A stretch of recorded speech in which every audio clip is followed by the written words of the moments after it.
Hello, everybody. I am Mickey. I am not your mama's minister. And today we're going to be talking about the patron saint of something that I think almost everybody wants, and that is a happy family.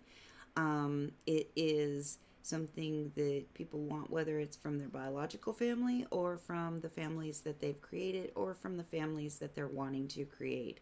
And I don't just mean, wanting to create biological families, as in children, but also those groups of friends that have become families. I know so many of them. I personally have them. And so uh, it's something I think that's important to most people. And so Saints Julita and Cyr, mother and son. The son was 3 years old, and she was brought to the magistrate and and the magistrate says, well, I've been hearing that you're a Christian. It's illegal to be a Christian. It's definitely illegal to be professing that you're a Christian. So I need to hear it from your mouth that, are you doing this? Are you a Christian? And she's like, oh, yeah, definitely.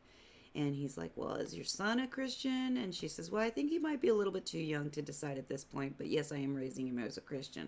And then Cyr hauls off and smacks the magistrate in the face and says, I'm a Christian. Now, having known a number of 3-year-olds in my life, I can totally see this happening.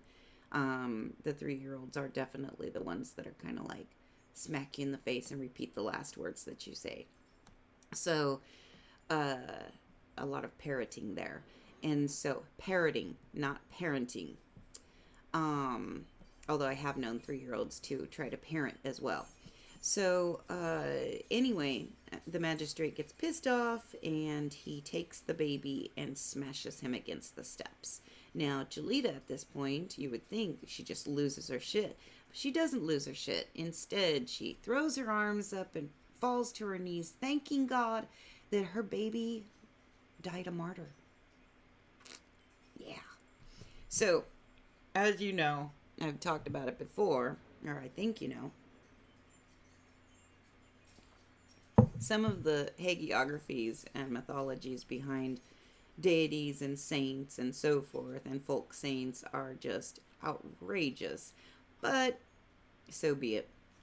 So I don't care about the hagiography as much as I care about what they are patrons of. So Saint Cyr and Saint Julita are often petitioned together, but you don't have to petition them together. For example, centuries after their deaths, Charlemagne was out riding and a wild boar, attacked him. And so Saint Cyr appeared to him and said, hey, dude, I'll totally save your life if you clothe me. Now, Charlemagne took that to be that this baby wanted the church, the local monastery or church or something like that, to get a new roof. And so Charlemagne took care of that shit and he survived. And so we can only assume that the interpretation of the vision was accurate. I personally would have gone home and put some little diapers on the figurine or something like that, but that's just me. Um, so anyway, he is like I said, he they are often petitioned together, mother and child, but they are also Saint Cyr is petitioned on his own. I don't believe that I've ever heard of anybody petitioning Saint Julita on her own. I think she's always been connected to her baby boy, and so, but Saint Cyr can definitely be petitioned on his own, and he is petitioned for healing of children, protection of children of any in any circumstances, and of any age.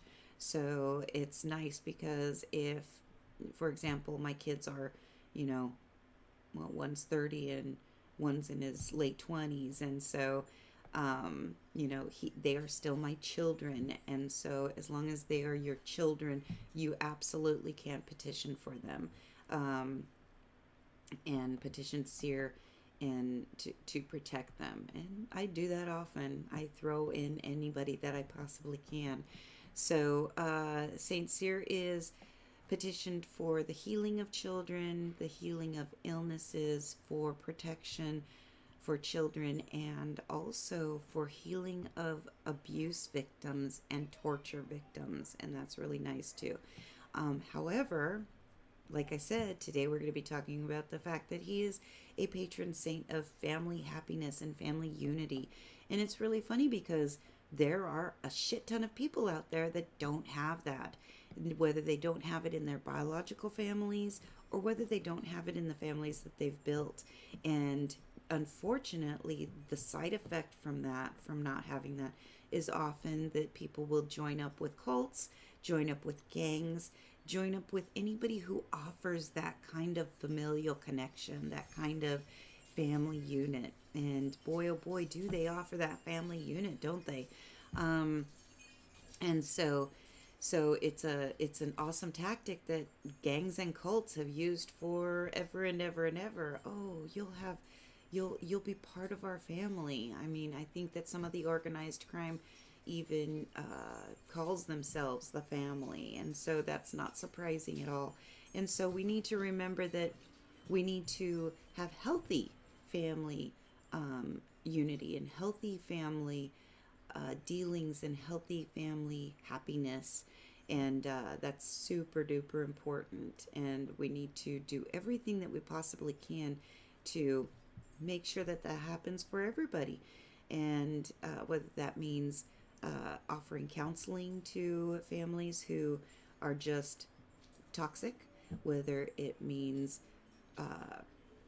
offering I know that we have programs available for people who have children with disabilities, but we don't have that available for everybody. That, hey, if your kids are stressing you out and you need some time away, we'll come in and babysit, we'll come in and take care of them while you go away for a weekend and things like that.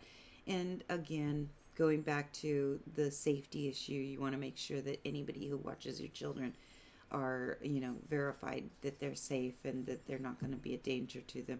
We can't watch out for everything. We just can't. Unfortunately, there's always shit that happens right under our noses sometimes, and we never saw it coming. But we at least can do what we can to make sure that people have happy, healthy family lives. And even as adults, it affects us. Even as adults, when we're having conflict with our families, when we don't have those siblings to turn to, those parents to turn to, any of that type of feeling, it does affect us. And it's nice when we are able to build a community ourselves and build a family ourselves. And so, but it would also be nice if we had that from our bio family. So, we're seeing a lot of things in the news right now about families being separated and children being, for all intents and purposes, being stolen from their parents. And so this is a very appropriate feast day, a very appropriate patron saint. So any offerings that are made to Saint Cyr need to be related to a 3-year-old. What would you get for a 3-year-old boy? If you would get, a Matchbox car, offer him a Matchbox car. You can either print out a picture of him from the internet. You can go ahead and use a picture that you think represents Cyr for you. There are plenty of paintings and pictures out there that would fit. And I think that's it. Have a blast. May you and your families, however they are and whatever they are, be blessed. And much love, much happiness, many blessings. Please don't forget to like, share, subscribe, and comment. And I think that's it for today. Have a blessed day.